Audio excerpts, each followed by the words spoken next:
আসসালামু আলাইকুম। এটিএন বাংলা সংবাদে সবাইকে স্বাগত জানাচ্ছি। সৈয়দা মারিয়া হোসেন। প্রথমেই থাকছে বিআরবি কেবলস সংবাদ শিরোনাম। রাজধানীর যাত্রাবাড়ি থেকে নিষিদ্ধ সংগঠন হরকাতুল জিহাদের প্রধান সমন্বয়ক সহ ৩ জন গ্রেফতার।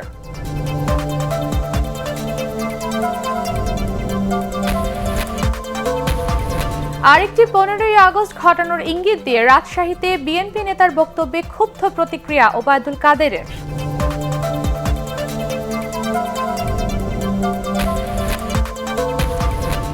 বর্তমান সরকারের অধীনে আর কোনো নির্বাচনে অংশ নেবে না বিএনপি, লক্ষ্য সংগঠনকে গুছিয়ে আন্দোলনের প্রস্তুতি নেয়া।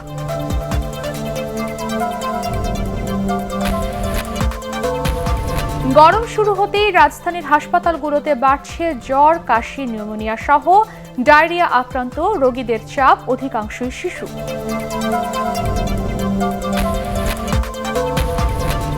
এবং নিউজিল্যান্ডের উপকূলে ভূমিকম্প, নিরাপদে বাংলাদেশ জাতীয় দলের ক্রিকেটাররা।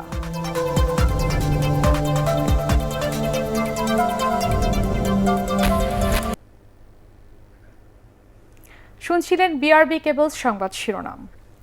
এবারে বিস্তারিত। রাজধানীর যাত্রাবাড়ি থেকে হরকাতুল জিহাদ আল ইসলামী হুজির অপারেশন শাখার প্রধান সহ ৩ সদস্যকে গ্রেফতার করেছে ঢাকা মেট্রোপলিটন পুলিশের কাউন্টার টেরোরিজম ইনভেস্টিগেশন বিভাগ। গ্রেফতারকৃতরা হচ্ছে মাইনুল ইসলাম ওরফে মাহিন ওরফে মিঠু ওরফে হাসান, শেখ সোহান সাদ ওরফে বাবা আবদুল্লাহ ও মুরাদ হোসেন কবির। এ সময় তাদের কাছ থেকে একটি প্রাইভেট কার, একটি চাপাতি, 2টি ছোরা, 10টি ডেটোনেটর, 170টি বিয়ারিং লোহার বল, 5 লিটার অ্যাসিড ও জিহাদি বই উদ্ধার করা হয়। প্রাথমিক জিজ্ঞাসাবাদে গ্রেফতারকৃতরা জানায় তারা হুজির সক্রিয় সদস্য। তারা মাইনুল ইসলামের নেতৃত্বে হুজির পুনর্গঠনে কাজ করছিল। বান্দরবান নাইখংছড়ি পাহাড়ি দুর্গম এলাকায় জমি লিজ নিয়ে ট্রেনিংয়ের ব্যবস্থা করার কাজে নিয়োজিত ছিল তারা। পাশাপাশি হুজির পূর্ণাঙ্গ সূরা কমিটি গঠনের প্রাথমিক প্রস্তুতিও ছিল তাদের। সংগঠনের জন্য সদস্যদের কাছ থেকে অর্থের যোগান নিশ্চিত করা, রিক্রুটমেন্ট, অস্ত্র ও বোমা তৈরির সরঞ্জাম সংগ্রহ, কারাগারে আটক সংগঠনের গুরুত্বপূর্ণ সদস্যদের জামিনের ব্যবস্থা করার বিষয়গুলো দেখাও ছিল তাদের কাজের অংশ।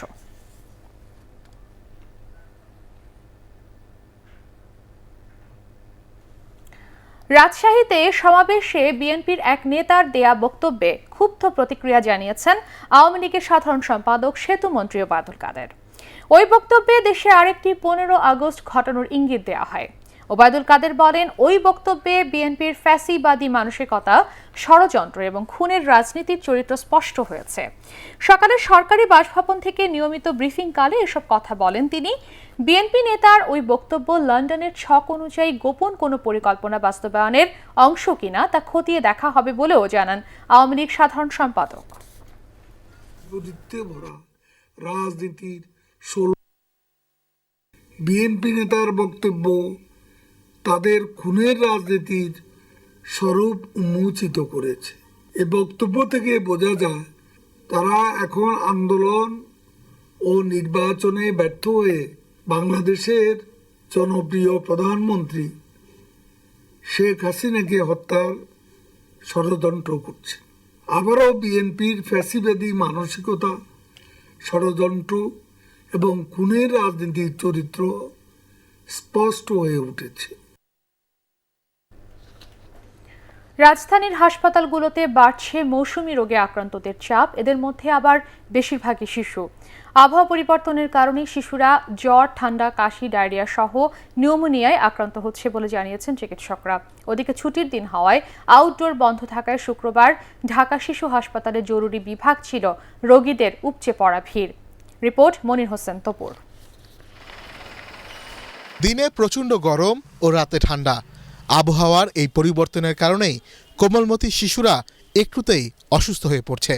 এতে হাসপাতালগুলোতে বাড়ছে রোগীদের সংখ্যা, আর ভিড় সামাল দিতে হিমশিম খেতে হচ্ছে কর্তৃপক্ষকে।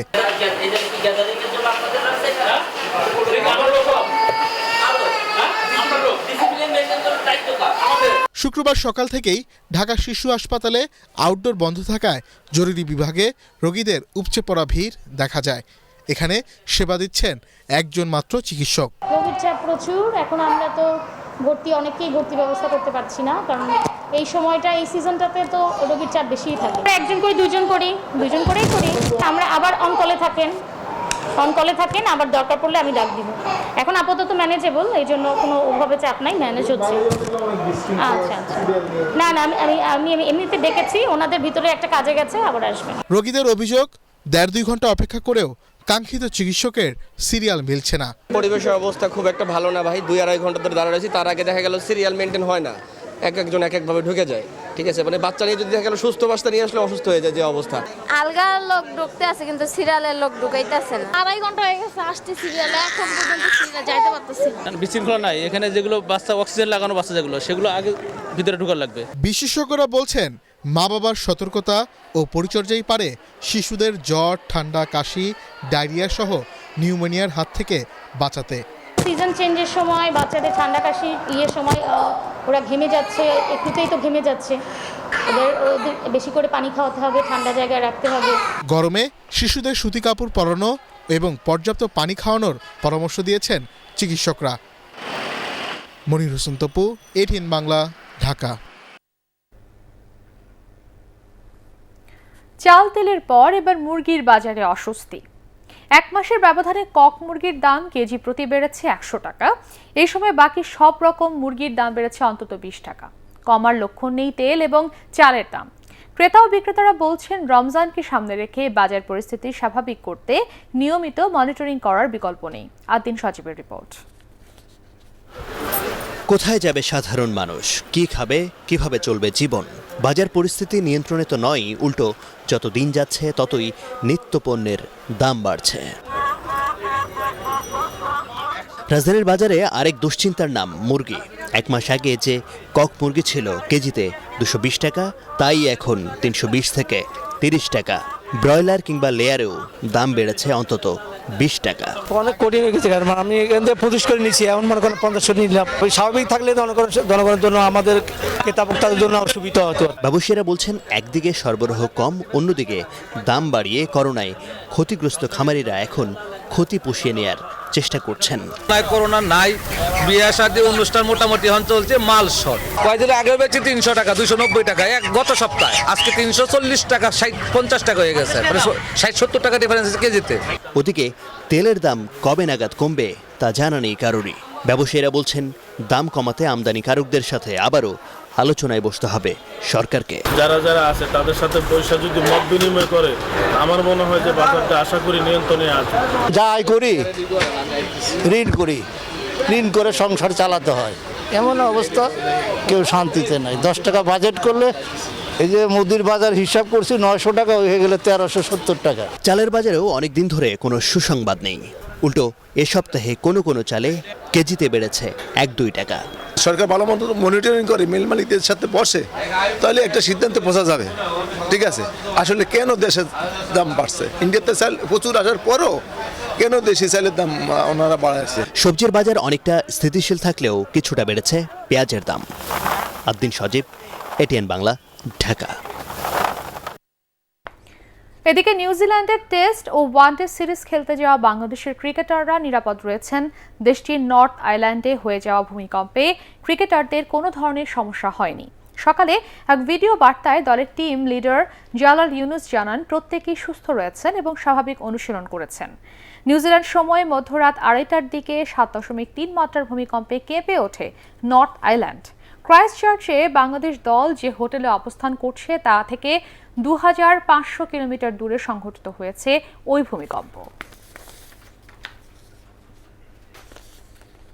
আমরা যারা ক্রাইস্টচার্চে আছি বা নিউজিল্যান্ডের আরও যারা বাকি শহরগুলো বা অন্যান্য অঞ্চল আছে, তাদের জন্য এটা কোনো ইম্প্যাক্ট ছিল না। এটার আলহামদুলিল্লাহ আমরা সবাই এখানে ক্রাইস্টচার্চে যে আমাদের বাংলাদেশ দল, আমরা সবাই ভালো আছি এবং সুস্থ আছি, নিরাপদে আছি, এবং এই সুনামির কোনো ইম্প্যাক্ট আসলে আমাদের এখানে পড়েনি।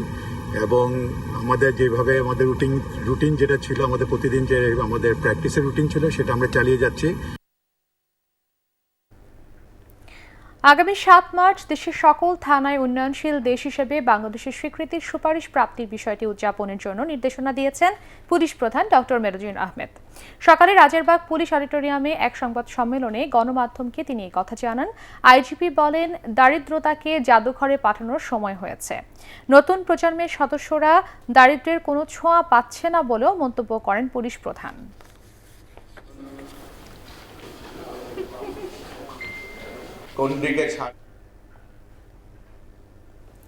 আল আরাফা ইসলামী ব্যাংক অর্থ সংবাদ।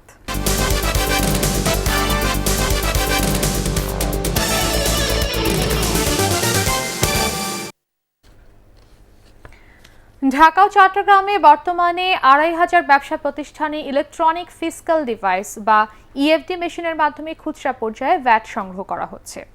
খুব শীঘ্রই সারা দেশের সব ব্যবসা প্রতিষ্ঠানে এই ডিভাইস বসানোর পরিকল্পনা রয়েছে বলে জানিয়েছেন জাতীয় রাজস্ব বোর্ড এনবিআর এর চেয়ারম্যান আবু হেনা মোহাম্মদ রহমাতুল মুনি।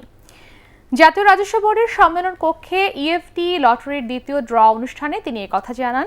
এনবিআর এর চেয়ারম্যান বলেন, ভ্যাটের টাকা সরকারের কাছে যাচ্ছে কিনা তা নিয়ে দীর্ঘদিন ধরে মানুষের মধ্যে সংশয় ছিল।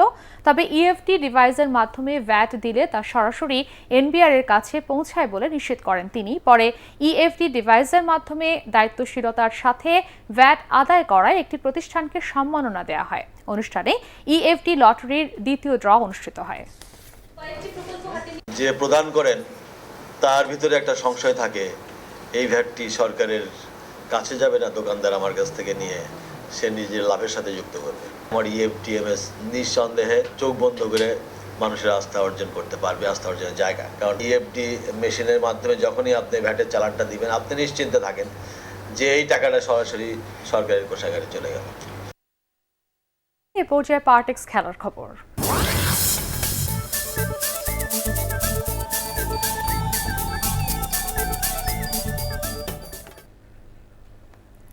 চট্টগ্রামে চলমান সিরিজে আয়ারল্যান্ড উলস দলের ক্রিকেটার রুহান প্রিটোরিয়াসের করোনা শনাক্ত হওয়ায় প্রথম ওয়ানডে স্থগিত ঘোষণা করা হয়েছে। সকালে চট্টগ্রামের জহুর আহমেদ চৌধুরী স্টেডিয়ামে ম্যাচ শুরুর 2 ঘন্টা পর জানা যায় আয়ারল্যান্ড দলের এক ক্রিকেটার করোনা আক্রান্ত। তৎক্ষণাৎ ম্যাচ বন্ধ করে দেওয়া হয়। 2 দলের ক্রিকেটারদের পরীক্ষার ফল নেগেটিভ আসা সাপেক্ষে ম্যাচের বাকি অংশের খেলা কাল আবার শুরু হবে।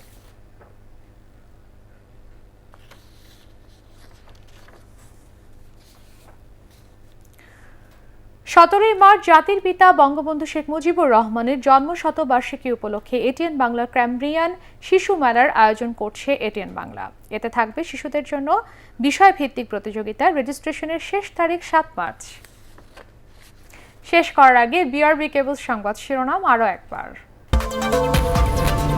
রাজধানীর যাত্রাবাড়ি থেকে নিষিদ্ধ সংগঠন হরকাতুল জিহাদের প্রধান সমন্বয়ক সহ 3 জন গ্রেফতার।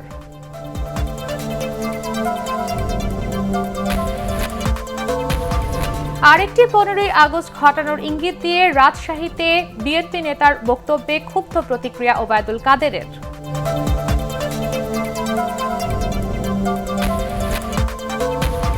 বর্তমান সরকারের অধীনে আর কোনো নির্বাচনে অংশ নেবে না বিএনপি, লক্ষ্য সংগঠনকে গুছিয়ে আন্দোলনের প্রস্তুতি নেওয়া।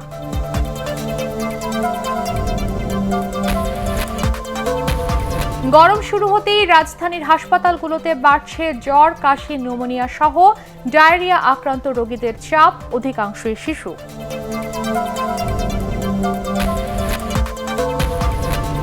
এবং নিউজিল্যান্ডের উপকূলে ভূমিকম্প, নিরাপদে বাংলাদেশ জাতীয় দলের ক্রিকেটাররা।